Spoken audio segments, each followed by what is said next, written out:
Ben non, on fait pas sauter une salle, non. Il nous a fait une belle François Fellman, là. Alors justement, parlons de cette salle et de communication. Les acteurs de la communication sont là. On a souvent parlé de télé-réalité. Là, si on parlait juste 2 secondes de communication informelle, qu'est-ce qu'il raconte? Il a pastelisé la campagne. Il y a du rose, du jaune, du bleu ciel. Donc tout est beau, tout est gai, mais c'est plus de la télé-réalité. On est revenu à Hélène et les garçons. C'est le plateau d'Hélène et les garçons, c'est la cantine de la fac.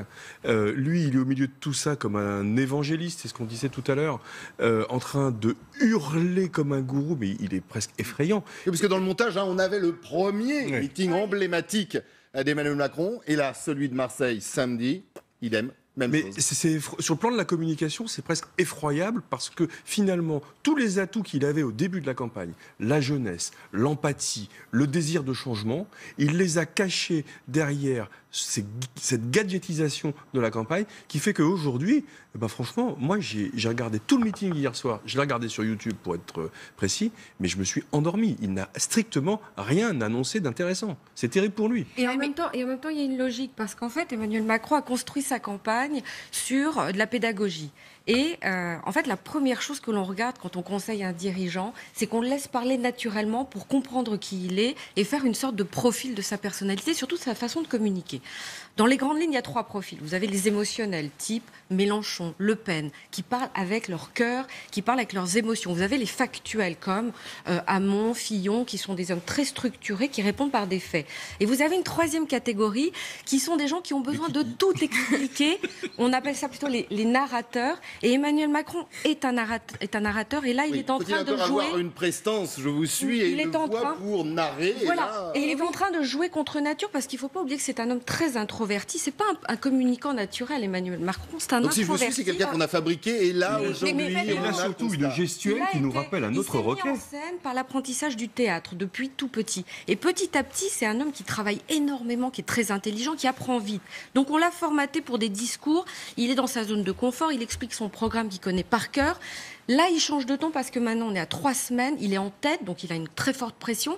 Et il doit attaquer. Il ne sait pas attaquer, parce que quand on attaque, il faut vraiment relâcher ses émotions. Moi, je pense que non, mais dès qu'il a une attaque, ça sonne faux. Mais je crois qu'on est entré dans l'ère post-politique, là. Je crois que c'est un fait. C'est-à-dire qu'on a devant nous... c'est quoi l'ère post-politique? On a un télé-évangéliste, on le disait aussi ensemble. C'est-à-dire qu'on a quelqu'un qui est en fait un manager. On est dans un grand team building.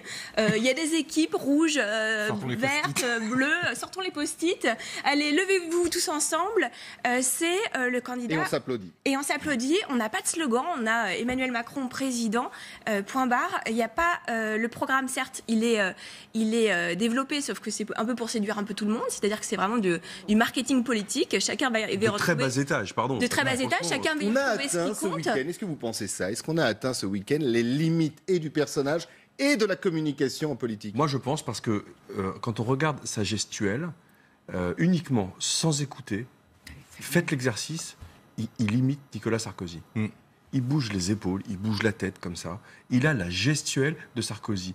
On a l'impression qu'il a... Et vous pensez que ça a été étudié? Le programme de Hollande, la gestuelle de Sarkozy. En gros, c'est une sorte de synthèse. Emmanuel Macron, c'est un produit, je suis tout à fait d'accord avec ce qui a été dit, c'est un produit qui a été fabriqué. Il est probablement le jouet ou la marionnette de quelqu'un qui aurait aimé pouvoir se présenter, mais qui malheureusement n'en a pas pu. On va y revenir. C'est donc le nom que vous avez prononcé, mon cher Christophe. et finalement, il prend un petit peu de chacun. Mais au fond, ça donne quoi? Ça donne rien. C'est pas un produit. On parlait de marketing. C'est un trou noir. On a une marketing. Alors évidemment, on va en avoir des problèmes à la maîtresse. Toutes les composantes politiques, on est mort. C'est-à-dire que c'est ça, c'est une espèce de force, mais il n'y a rien, c'est un candidat de synthèse, voire un artefact pur et dur, quoi. Un artefact. Non, mais c'est le triangle des Bermudes, je suis d'accord. C'est le triangle des Bermudes. Et il retire de toute matière les choses. Après, j'en souris d'habitude, je suis plutôt en colère parce que enfin. Oui, c'est vrai. Là, vous avez l'air pas résigné, mais parce qu'on va pas se raconter de bêtises. Ce type est dangereux. Il est dangereux, son programme est dangereux. Et quand il attaque le Front National, c'est la seule chose sur laquelle il a raison, de dire que c'est le candidat qui est le plus frontal avec le Front National. Parce que c'est le candidat le plus populiste, avec le programme qui se rapproche le plus. Sa mesure économique phare a été vendue par Jean-Marie Le Pen 2 fois de suite et par sa fille ensuite. Mais il est dangereux pour le Front National parce qu'il il est dangereux pour nous, pour les Français. Oui, mais il est dangereux pour le Front National et c'est pour ça que Marine Le Pen le combat comme ça. Et c'est pour ça que dans une hypothèse de second tour, Macron-Le Pen, il est donné vainqueur. C'est parce que finalement, il est beaucoup plus politiquement correct. Et tout le monde va voter pour lui si jamais on se retrouve dans cette hypothèse. Son front républicain, c'est surtout aussi parce qu'il a aussi pas grand-chose à vendre derrière et que c'est Alors, si vous êtes d'accord, mes amis, nous allons continuer, parce que c'est un peu notre but dans cette émission, en images. Toujours Marseille, décidément, il s'est passé beaucoup de choses ce week-end à Marseille. Toujours Emmanuel Macron, mais autre contexte. Regardez. Aujourd'hui, et comme on dit ici, on craint des gains. Les Français, ils sont bons. Je dis pas bonjour. Oui, j'ai jamais dit un truc comme ça. Ne me touchez pas. Ne me touchez pas. Ne me touchez pas. Ne me touchez pas. Ne me touchez pas. Lève ta main, mon frère. Ne me touche pas. Vous dites que les Français, c'était bon à rien et vous venez là. Allez, non, vous avez dit que les Français, c'était bon à rien. Non, on est d'accord ou pas? Je n'ai jamais dit ça. Vous ne passerez pas. On n'a jamais voté, on votera pour. Quinquennat. Mais oui, mais les Français sont intelligents, ça fait plaisir de voir ça. C'est que les gens sont intelligents. Par contre, c'est là où on voit le danger, c'est qu'il dit... D'habitude, on vote pas, et là, on va voter pour pas que vous passiez. C'est-à-dire qu'on va voter pour qui? Oui, c'est ça. Et c'est là où il y a un vrai danger. C'est là où il y a un danger. Mais ce monsieur, comme vous le dites, il a dit tout haut ce qu'on est en train de dire ici dans cette atmosphère feutrée. Il est le candidat de la suite. Il est le garant de la continuité du programme de François Hollande. Et je pense qu'il a eu vraiment tort de s'afficher avec des soutiens qui sont des soutiens qui l'institutionnalisent. Il avait une stratégie de rupture. Il a été parfois victime de ses soutiens, notamment le dernier la semaine dernière. Non, mais enfin, ses soutiens, quel soutien? Enfin, il ratisse large. Delanoë. Non mais c'est ça. Enfin, Delanoë, ça me rappelle les méthodes de Clichy. Enfin, on va arrêter de Manuel Valls. Le Drian, Manuel Valls, c'est qui? Enfin, c'est toute la Hollandie. Toute la Hollandie. Pas seulement. Mais d'où l'image Estrosi, ce monsieur en question là, il se rappelle de ça. On va y revenir sur cette image parce qu'elle a fait couler beaucoup d'encre. Alors des attaques, il y en a eu. Je vous le disais, des pleurs. L'idée quand même de rendre coup pour coup entre les candidats. Et puis il y a cette image. Stéphane Attal essayait de la dessiner, voire de la contourner. Eh bien, on l'a, une image d'ailleurs. Un nom aussi, c'était milieu de semaine dernière. Elle venait de François Fillon. Il a continué autre meeting. C'était en Corse. Écoutez. Il faut faire éclater notre volonté d'alternance, celle d'une alternance forte, pas d'une alternance molle. Faites tomber les masques d'Emmanuel Hollande ou de François Macron, peu importe. Nos compatriotes se moquent bien de ce bal masqué politique. Ils savent bien que sous un pavillon de complaisance différent, c'est bien la même marchandise frelatée qui se trouve dans les cales et c'est surtout le même équipage. Alors, réaction bien évidemment dans quelques instants sur ce que vous venez d'entendre, mais puisqu'on est dans le Emmanuel Hollande ou dans le François Macron, regardez.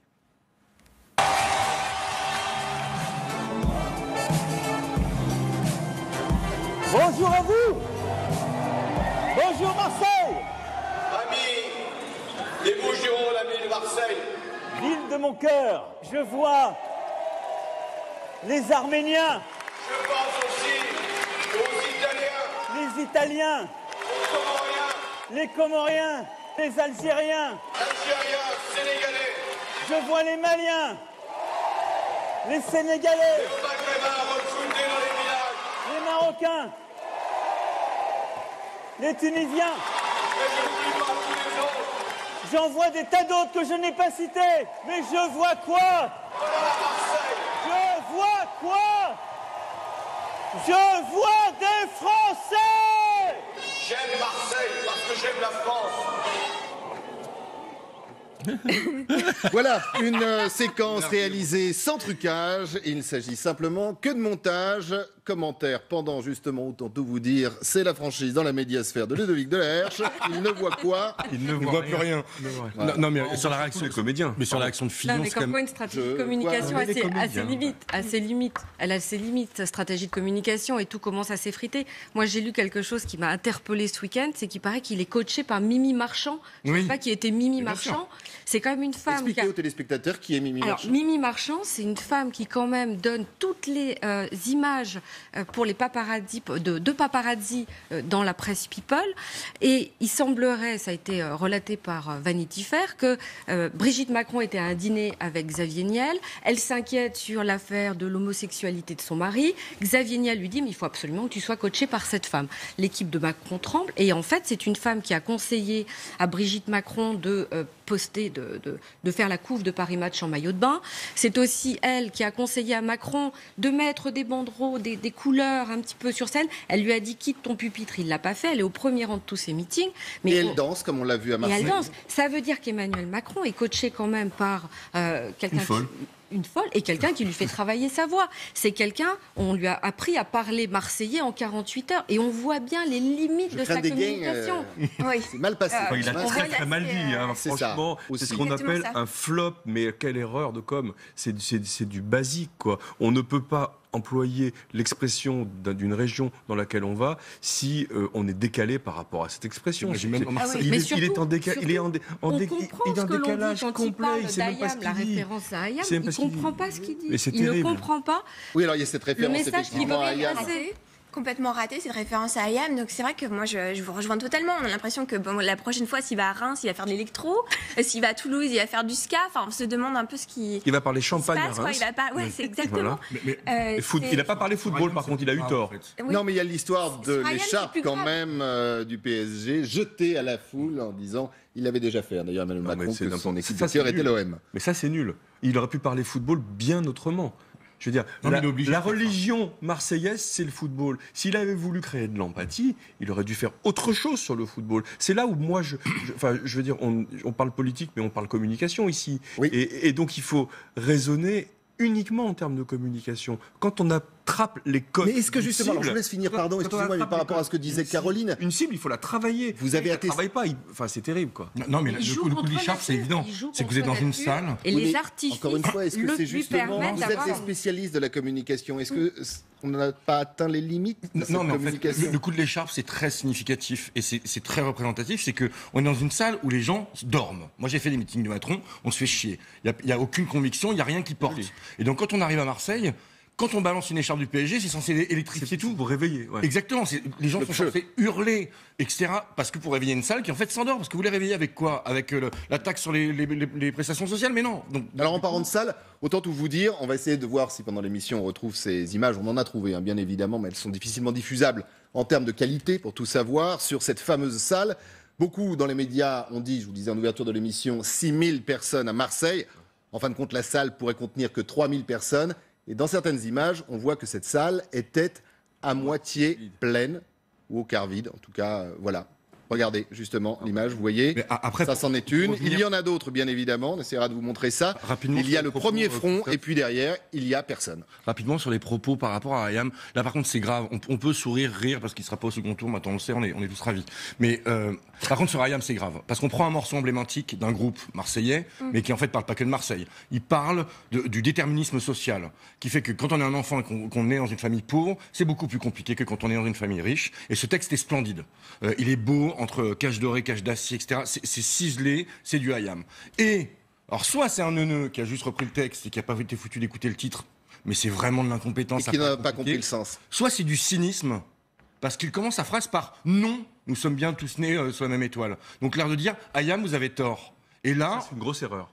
c'est une erreur et un cynisme qui là par contre est beaucoup plus grave et beaucoup plus indigne en fait que simplement Kiki qui fait de la politique. Moi, je vais vous dire, Kiki qui fait de la malheureusement, il est dans la superficialité totale. Mais bien sûr. De tout. Tous les sujets qu'il adresse, il les adresse de façon superficielle. Je suis pas certain qu'il ait vraiment lu le texte de cette chanson sublime tel que vous l'avez Mais non, écrit. pourquoi? Parce Je suis que pas c'est un candidat certain de qu'il l'image. s'intéresse au On football. parlait de l'image closer, voici, gala, enfin tous les magazines People. Et c'est un candidat de l'image. Et de la posture. Et de Non, mais la posture. Il était c'est le un seul candidat de dans la cette campagne couleur. à pouvoir parler aux jeunes.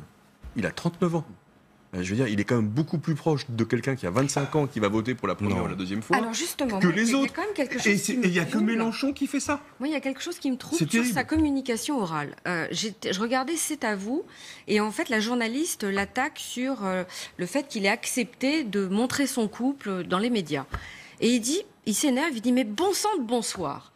est-ce que vous employez cette expression à 38 ans dans sa communication? Même à 50 ans, je vais vous dans dire, sa madame. communication, parfois, il dit naguère.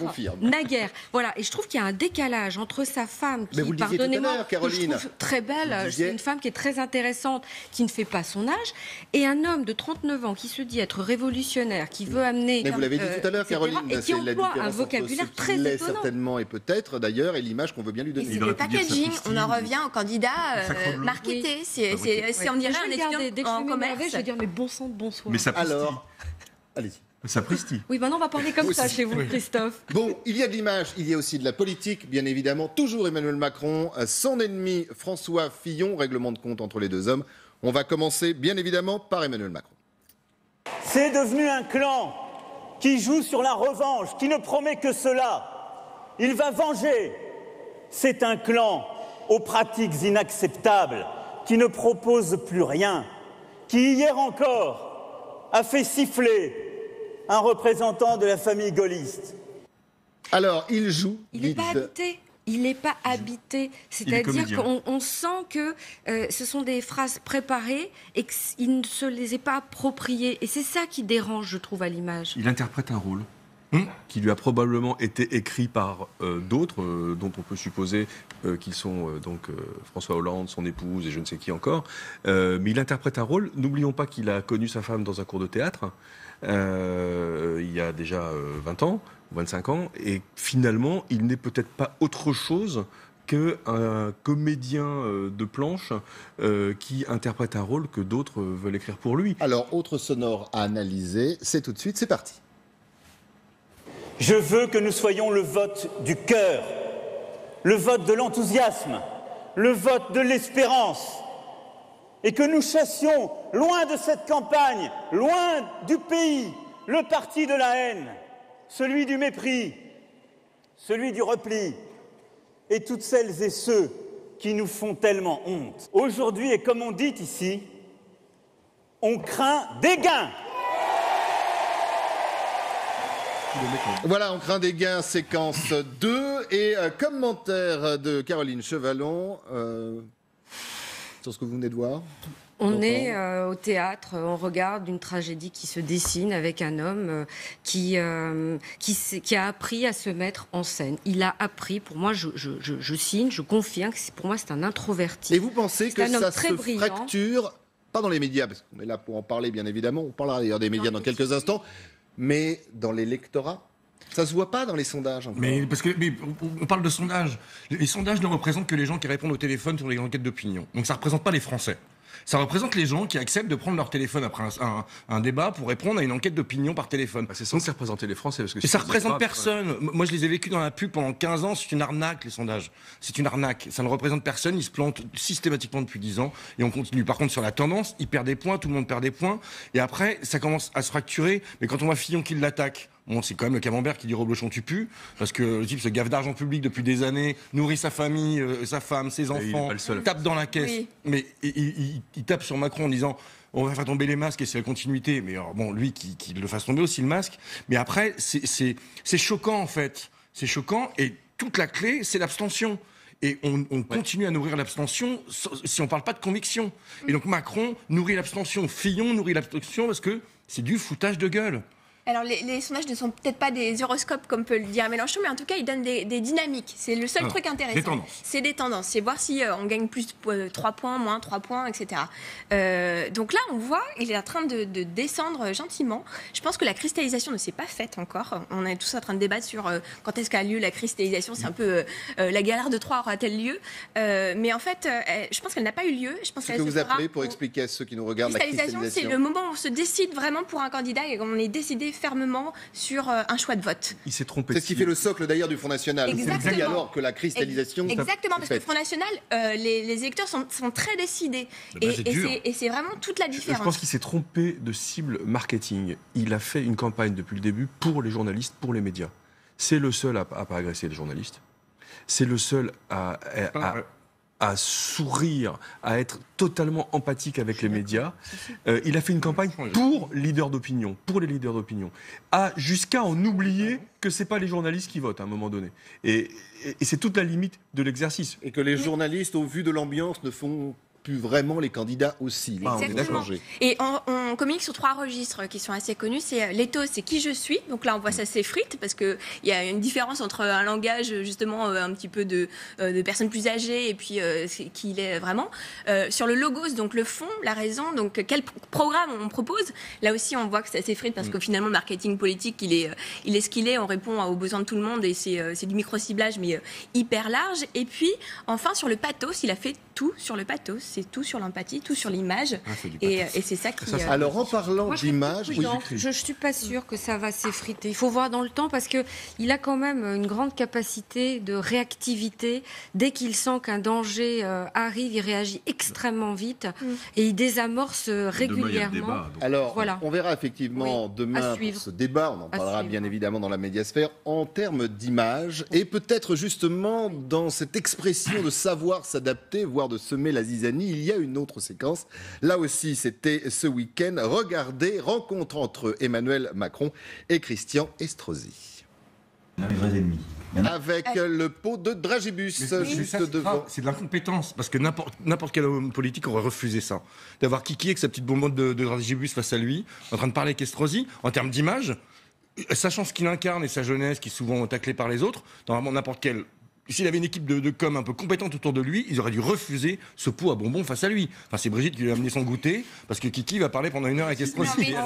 Si on parle d'image et de com, rien que la lumière, donc l'éclairage de ce reportage, il est raté. Il y a un côté tamisé. Il est raté. Mais pourquoi rencontre secrète, non? Parce que ça a été fait au dernier moment, cette histoire. Ça a été dealé dans la nuit entre les équipes. Ça s'est organisé le lendemain. Et bien pourquoi? Pour contrer Emmanuel. On va y revenir. Pour contrer Emmanuel Hollande, lancé par Fillon. C'est-à-dire que là, on a vu tous les valsis qui arrivent. Et Estrosi, sarkozyste, se prête au jeu. Bien sûr. Bien sûr. Et puis il est redevable d'une certaine façon. Parce que l'homme qu'on a vu sauter sur scène, genre qui ne saute pas n'est pas Macron, c'est l'homme qui a permis à Estrosi d'être le président de région. C'est-à-dire qu'il est redevable, Estrosi, d'une certaine façon, et il joue aussi le fait qu'il a été hué la veille dans un meeting pour défendre François Fillon, et qu'il a toujours appelé à voter Juppé. Il a demandé à Fillon de se désister plusieurs fois. Il cherche un job. Non, mais sur 48 heures, il a vu ces deux. Mais ça vient pas d'Estrosi, hein. C'est En Marche qui a contacté Estrosi. Oui, mais il a accepté. Enfin, il a accepté. Sauf que lui a accepté en disant OK, mais je veux de la télé. Et il veut une image, ce qui n'était pas prévu par En Marche au départ. Et c'est pour ça que c'est pour le savoir, elle peut être désastreuse. Non, mais c'est pour ça que c'est monté. Ça lui quoi à Estrosi d'avoir une image? Il est candidat à rien, sauf évidemment à avoir un job chez Macron, chez Fillon. Mais comme tous les opportunistes. Il y a l'ouverture, justement, notamment au centre et à droite, prônée par Emmanuel Macron. Oui, et c'est très risqué pour Macron parce que justement, Estrosi est quand même quelqu'un qui est très clivant pour la gauche. C'est contre Christiane Taubira, contre le mariage pour tous. Enfin, c'est des choses un petit peu fortes et iconiques. Il s'est attaqué à ça, quoi. Mais il en a besoin en PACA pour les législatives. Je vous laisse continuer si vous êtes d'accord sur le sujet. On va juste écouter ça. Estrosi, c'est un signe.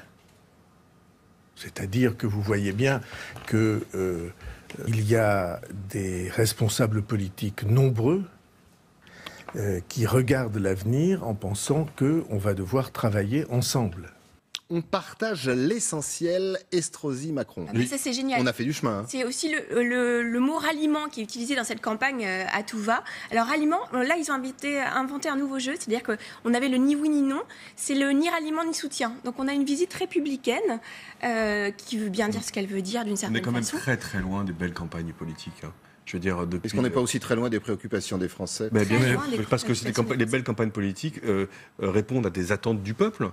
Et aujourd'hui, la campagne politique, elle répond soit des attentes des réseaux sociaux, soit des attentes des journalistes. Non, mais j'ai juste une citation que je trouve assez intéressante, qui dit Estrosi, c'est la banalisation du discours de l'extrême droite. Il ne cesse de préparer un nid douillet au Front National. Ça, c'est le mouvement En Marche il y a 1 an. Donc on voit la profondeur des convictions, et ça c'est grave, parce que c'est pas tellement parler aux Français de leurs problèmes, parce que ça c'est pas très intéressant, mais le fond pédagogique, de réconcilier avec la vie politique, avec la vie citoyenne, de construire un projet, et en plus d'arrêter de mentir. Parce qu'on continue de mentir. Ce matin, la Bourse de Paris est en train de battre tous les records. Donc notre économie va très bien. Pourtant, ils nous disent que ça va très mal. Sur la xénophobie, le racisme, on l'entretient, parce que c'est ça qui est grave, en fait. C'est que non seulement la campagne est creuse, mais surtout, c'est pas de parler des problèmes aux Français. C'est surtout d'avoir une vraie logique de pédagogie, de réconciliation avec la politique et de reconstruction d'un avenir commun. C'est pour ça qu'on est vraiment dans l'ère post-politique. Exactement. Et je pense que c'est ça qui émerge. C'est-à-dire que c'est le candidat du moment. C'est-à-dire le candidat qui ne parle pas du sens, justement, qui est sur la forme et sur l'image. Et il agrège un peu tout ça. Est-ce que vous voulez entendre une réaction politique à ces séquences qu'on vient de voir? Et vous allez pouvoir continuer sur le terrain où vous étiez. C'est parti. Monsieur Estrosi à Marseille reçoit Monsieur Macron. Et chacun de déballer le grand jeu de courbettes, de déclarations inamourées, de promesses de travailler ensemble. Quand ça? Demain? Non! Aujourd'hui! Dès maintenant! Et pourquoi faire? Faire reculer le chômage? L'insécurité, mettre à bas le terrorisme, le communautarisme. Non! Faire battre le Front National. Voilà. Elle fait du Le Pen, mais elle le fait très bien. C'est ça. J'allais dire, on est loin de la com, entre guillemets. On est dans le fond. Bah non, elle est aussi dans la com, mais elle en a besoin encore. On n'est pas dans le fond. Elle est à l'école de son père. C'est que de la com, parce qu'elle fait de la on est dans le fond de victimisation. cuisine du Front National. Exactement, c'est ça. Elle est toujours dans la victimisation. D'ailleurs, je pense que... Sur le contenu, bien sûr, on est dans le fond de cuisine. Mais elle irradie l'écran par rapport à Macron. C'est terrible. J'ai pas du tout envie d'avoir à dire ça, évidemment. Mais elle est super forte, quoi. Elle occupe tout l'écran. Elle est tribun ou tribune, je sais pas comment on le dit au féminin. Mais c'est une Le Pen, c'est une vraie Le Pen. Donc c'est quelqu'un qui est capable d'arranger les foules. C'est intéressant parce que je trouve que Marine Le Pen, elle a grandi avec la politique et on le voit bien dans les images. C'est-à-dire que quand elle a 18 ans, elle est vraiment la fille de l'adolescente un peu rebelle. Après, on va sentir la femme. Et aujourd'hui, je trouve qu'elle est dans des codes de communication de la maman protectrice. Et ça se voit quand elle apostrophe des électeurs dans la rue. J'ai vu une image où elle disait à l'un d'entre eux, bon, vous avez terminé, je peux causer maintenant? Et on avait vraiment l'impression que c'est la maman qui va dire à table, qui tape la main sur la table. C'est Alice Sapritch dans Folcoche. Voilà. Alors, autre communication, autre élément qui revient assez souvent et très souvent, bravo pour l'image dans cette campagne. Alors, ils l'ont tous fait, notamment ce week-end, la presse. Et comme on parle de presse, on va revenir avec Marine Le Pen. Ça pourrait résumer ce que pense une bonne partie des candidats d'ailleurs. Les médias se déchaînent pour tenter de nous atteindre de leurs flèches venimeuses. Le but ne sera pas de commenter avec neutralité et déontologie, mais de dénigrer, de caricaturer, parce qu'ils ne savent faire que cela dès que j'ouvre la bouche. Sûrement auront-ils à peine écouté le discours d'ailleurs, mais plus d'un Français n'est dupe de cela. Les médias encore. Mais elle est super forte. On parle quand même d'un parti qui a organisé une fraude fiscale à grande échelle avec des sociétés écrans qui vendent des kits de campagne qui sont remboursés avec l'argent public. Donc c'est une escroquerie à grande échelle. L'assistant parlementaire. Qui était organisé, on a les mails, etc. Ouais. On a quand même quelqu'un qui est sur scène avec marqué au nom du peuple, alors qu'elle a tapé dans les poches pour pouvoir nourrir des gens qui sont... Enfin, le Front National s'est construit avec des gens qui ont des noms à particules. On parle de noblesse installée. Elle a été nourrie. Oui, alors là, on va retourner vers les médias. Ça ne passe pas, en tout cas. Ça a du mal. C'est pas François Fillon. Et on a quelqu'un qui parle aussi à l'électorat le plus populaire, alors que c'est quand même quelqu'un qui vient aussi d'une grande bourgeoisie. Il y a une espèce de hiatus comme ça, et pourtant tout passe. Tout est calculé dans les vêtements. D'ailleurs, je ne sais pas si vous avez vu. Tout simplement parce qu'on s'y attend. La concernant. Sur l'Europe, c'est évidemment s'y attend. Ce qui a provoqué l'affaire Fillon, c'est qu'on ne s'y attendait pas. Le peuple ne s'y attendait pas. Et il a provoqué un effet de sidération suite aux révélations du Canard enchaîné qui a cristallisé sur les affaires. Mais avec elle, on s'y attend. Ça a toujours été comme ça. Sauf son père est un magouilleur, je suis entièrement d'accord avec vous. C'est un grand enfumeur. Sa fille, pareil. Il va savoir si les deux sœurs, c'est pas la même chose aussi. J'en sais rien. Mais la grande différence, effectivement, c'est qu'elle n'a jamais dit qu'elle était irréprochable. La grande différence avec Fillon. avec Fillon, C'est ça c'est qui est ça. choquant. C'est d'ailleurs ce qu'il a C'est ça qui est regretté ce week-end en Corse, François Fillon, quand il a dit voilà, je l'ai dit et c'est pour ça que tout le monde m'est tombé dessus. Bien sûr. J'aurais pas dû le dire, c'était une erreur. Pas le fond, d'ailleurs, mais la formule était une erreur. Mais en plus, il y a un fond. Je vais vous raconter une scène avec Marine Le Pen que j'ai vécue il y a quelques années. Il y a un fond chez elle qui est assez intéressant. Je me suis occupé d'une école de rugby pendant très longtemps et son fils jouait à Suresnes. Et donc, j'étais moi avec le Racing et toute l'école de rugby du Racing. Et elle vient chercher son enfant. Et elle sait que c'est le Front National. Elle a l'habitude de l'hostilité des gens, etc. Et on voit qu'elle balaye et rapidement. Moi, je me suis battu toute ma vie contre le Front National, donc ça devait se voir.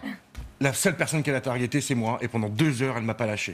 Et elle est redoutable, parce qu'elle est habile, elle est intelligente, c'est une femme cultivée. Donc tout est bien travaillé, et elle aime cet affrontement d'aller tout le temps au plus difficile.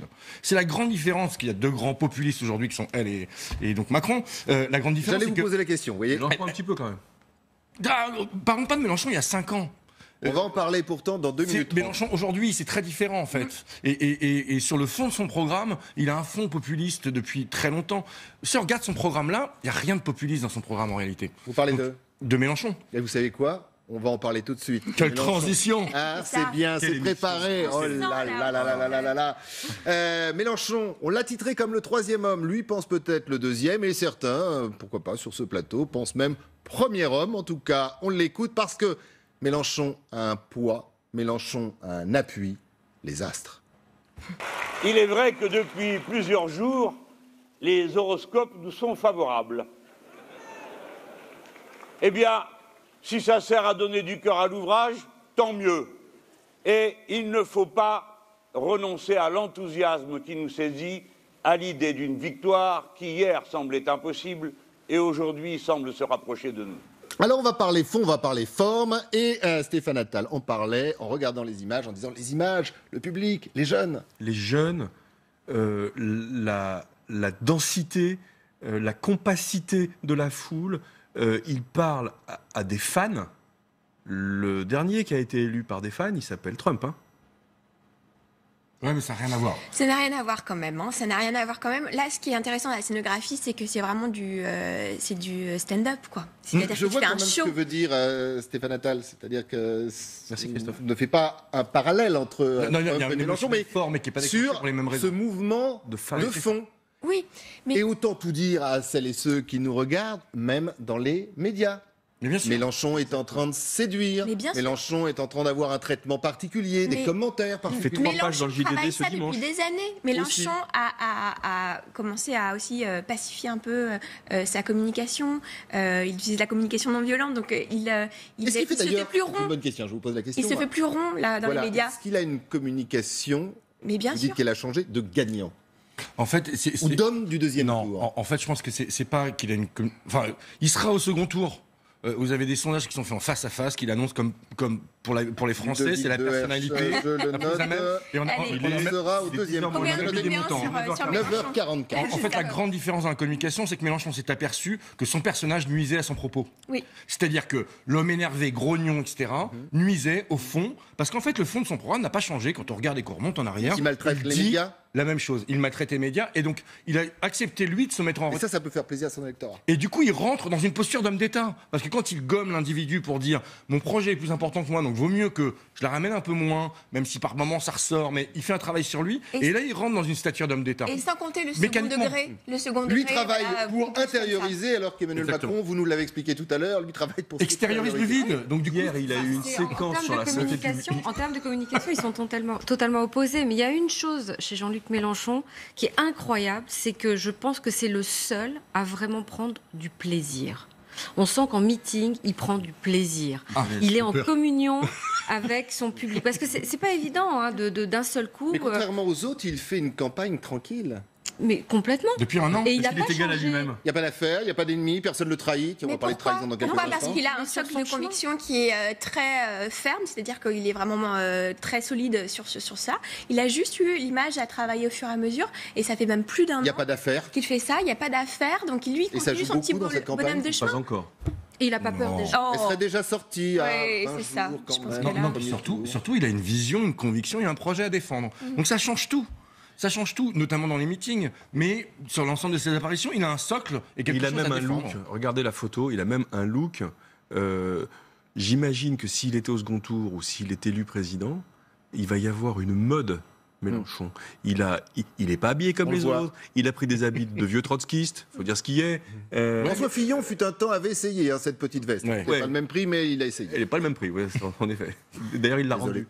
a-t-il dit. Le seul danger que je vois dans sa communication, c'est qu'à un moment donné, la forme prenne le dessus sur son programme et sur les idées qu'il faut en ressortir. Parce que finalement, on pourrait presque tous aller voir un meeting de Mélenchon pour le spectacle, parce que c'est un excellent orateur, parce qu'on attend sa petite phrase, on attend la façon dont il va être un peu Et il y en a à chaque meeting.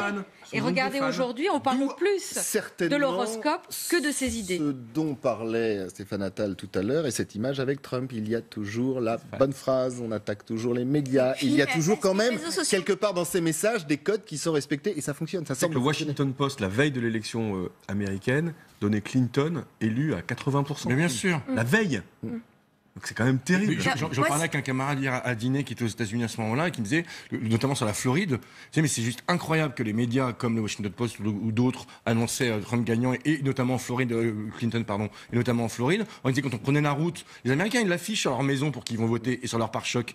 Sur la route, il y avait que du Trump. Donc c'est une espèce d'aveuglement et on est exactement dans le même cas. Merci beaucoup Ludovic. Décidément, nous avons vraiment préparé les transitions. C'est le numéro de parce que quand on prend la route, on peut prendre la route avec une caravane. Et justement, oui, elle est très dure celle-là, ce matin, 8h30, je vois que ça réagit pas tellement sur le plateau, 8h30, il y a un autre, regardez, candidat qui lance la caravane du revenu universel, le cœur qui bat la France, bien sûr, le pauvre Hamon, une campagne difficile, lâchée, trahie, il essaye, il espère, la conviction, regardez sur ces images, elle n'est pas vraiment là, Ludovic de la Herche disait à la vache. Je vous laisse le commentaire. Non mais c'est triste parce qu'il a fait une belle campagne. Enfin, il fait un beau programme, il a une belle campagne. Sauf qu'il est aidé par personne. Il est trahi par tout le monde. C'est le seul qui parle d'amour. On en a déjà parlé. Son discours d'investiture, le soir où il est élu aux primaires, enfin il est désigné par nos primaires, est magnifique. C'est l'un des plus beaux discours qu'on a entendu depuis très longtemps. Alors prendre des caravanes quand même pour expliquer son revenu universel sur lequel il est revenu, c'est un peu compliqué. Mais il faut qu'il aille jusqu'au bout, qu'il fasse griller des hérissons dans un caddie. Mais c'est la caravane, c'est un principe c'était le principe de Montebourg qui avait fait une caravane comme ça qui circulait un petit peu partout. D'ailleurs, l'idée. Ouais. Mais c'est vrai que l'image est assez désastreuse. Et en plus, là, les médias accentuent ça. C'est-à-dire qu'on va voir les gens, justement, qui sont passifs derrière, l'absence d'animation. C'est des images qu'on a tournées. Oui, mais il y a des images qui sont ressorties aussi dans le back-office des meetings. On le voit un petit peu tout seul. Et effectivement, il fait une campagne tout seul. C'est le seul à faire vraiment campagne, en plus, véritablement. Et voilà. Mais on le disait en antenne, c'est le seul aussi. Enfin, c'est l'un de ceux qui fait une belle campagne, une vraie campagne. S'il n'y avait pas autant de trahison, si certains n'avaient pas décidé de régler le sort du PS au-delà d'Hamon. Mais il a été le premier à trahir quand il était dans les frondeurs. Il faut savoir qu'il paye aujourd'hui ce qu'il a lancé il y a 2 ans et demi à peu près. C'est possible que ce soit ça, tout simplement. Il fait effectivement une belle campagne. En tant que candidat, je trouve que c'est un bon candidat. Beaucoup de monde à son notamment. Il a de vrais sujets, il a de vraies propositions. On peut être d'accord ou pas d'accord, mais en tout cas, sur le plan du marketing, sur le plan du contenu et sur le plan de la façon dont il l'exprime, c'est-à-dire la communication, c'est un bon client. Le problème, c'est qu'il manque d'audibilité, parce qu'il est cassé de l'intérieur, il est cassé sur sa gauche par Mélenchon, il est cassé sur le centre par Macron, et maintenant il est cassé par Valls qui veut récupérer le parti. Et dit-on par François Hollande qui veut l'éliminer. Oui, parce que de toute façon, Macron, Valls et Hollande, c'est à peu près la même maison. Hein.